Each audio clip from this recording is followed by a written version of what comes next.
Hi Tim, this is Andy Fisher here, so thanks for inviting me to interpret your tree doodle, and I've got it right here. There's lots of very interesting things to say about it. The first thing is talking about the whole of the layout.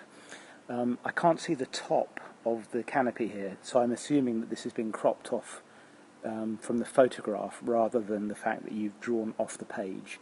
If you have drawn off the page, it will just mean that some of the things that I'm going to say are even more emphasised, and I'll come to those points in a little while. So let's zoom in and look at this part first, the canopy. It's a very energetic canopy. Look at all these bold lines. It's what we call a cottontail canopy, which means that you would be an optimistic individual, lots of energy, prepared to see the best in people. That will mean that at times people can sometimes mistake your generosity for naivety or gullibility, and you've probably had to, at times, cut people short or make it clear that they've been taking advantage of you. The details here, all of the foliage that you've drawn, and also here as well on the trunk, indicate that you're somebody who doesn't like to leave a job half done. You like to get stuck in and see something through from its initial vision through to the completion of the task. But the whole of the layout of the tree would also suggest you're a team player, that you thrive when you're in a community of like-minded people. The fact that the image is cut off here, if we assume that that's not the end of the page, but that there wasn't much space above the canopy here, and the fact that it's taken up most of the canvas would suggest that you've got a strong self-esteem, that you are inclined towards performance and like to be the centre of attention, which comes as no surprise knowing your background from the book. It's absolutely central, and it's an upright tree, which means that you're someone who has a strong sense of integrity and operate from a clear set of code and a clear set of ethics. I'll come back to that in a little while. Very energetic lines, particularly these bold sweeping lines here, but also some sensitive lines which show a little bit more of a tentative and nuanced quality.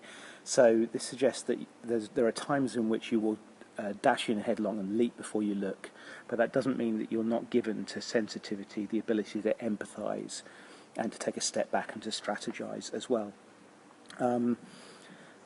The expansion here of the base of the tree suggests that either family is very important to you or being part of a community is important to you.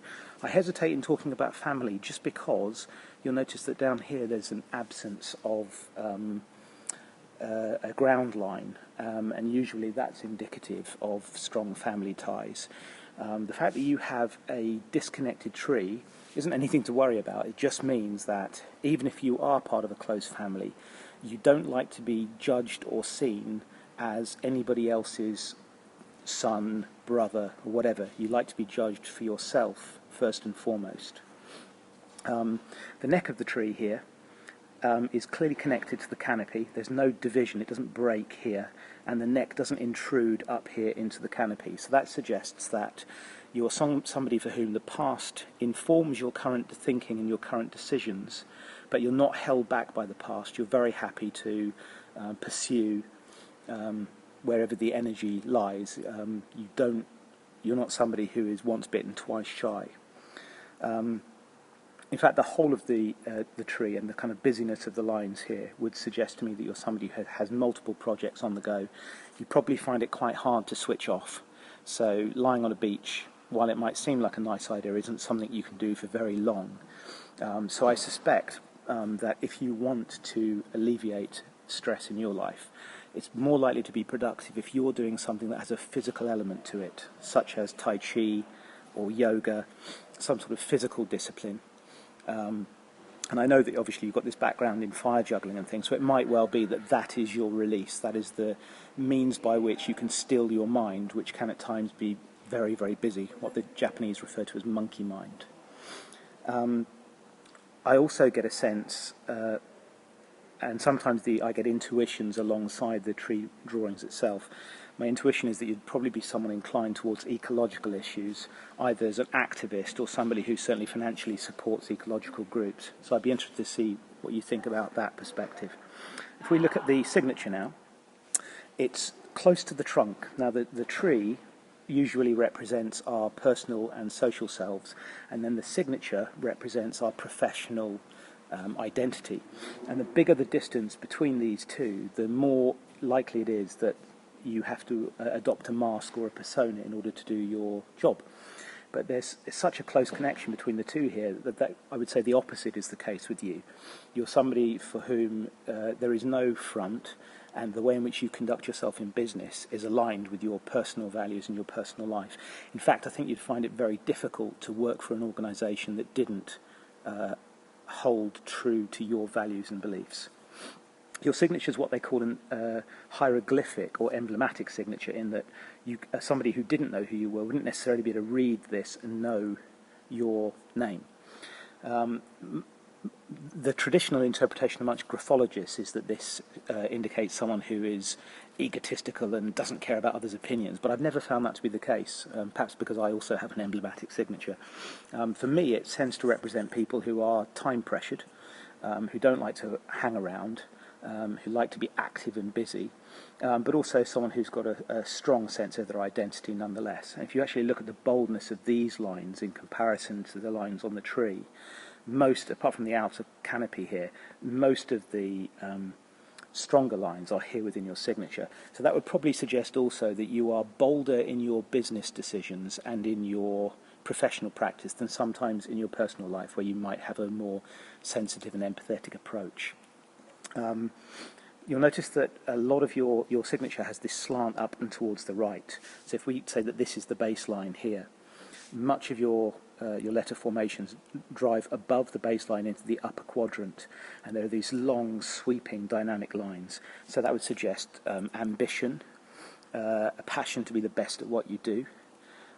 Sometimes you will find that you neglect your physical needs. So you're probably someone who drives yourself until you get ill, and then you drop and have to recover, which is why that suggestion about something like Tai Chi or yoga would be very important for you, and also to maintain a healthy balance between sleep and work, and also good nutrition. You're also likely to be someone who would very quickly dehydrate if you don't force yourself to drink regularly and often, because you just don't sometimes stop to fill the tank. There are some interesting looping forms here, which would suggest healthy physical appetites, but also somebody who is very capable practically. So you are more likely to be the sort of person who wants to figure out how they can fix their own car or boiler, or do your own DIY jobs, rather than you would resent having to employ someone else to do those jobs for you. Self-sufficiency is probably a key word for you. The peaks and troughs in your signature would also indicate somebody who is given to very strong moods, both very big ups and big downs. So you're probably quite a mercurial character. When you're up, you're the life of the party and everyone wants to be around you, and they bask in the glow of the energy you bring to things. But you're probably someone to steer clear of when you're in those low ebbs, because you probably have quite dark moods at times. So that gives you a kind of taster of the sort of thing I do. Obviously, when I'm doing this for clients, we're usually face-to-face, and it gives me an opportunity to get feedback and to interact and have a conversation, rather than simply doing the reading blind. But hope you enjoyed it, and I very much value your feedback and your ideas about this, and look forward to catching up soon.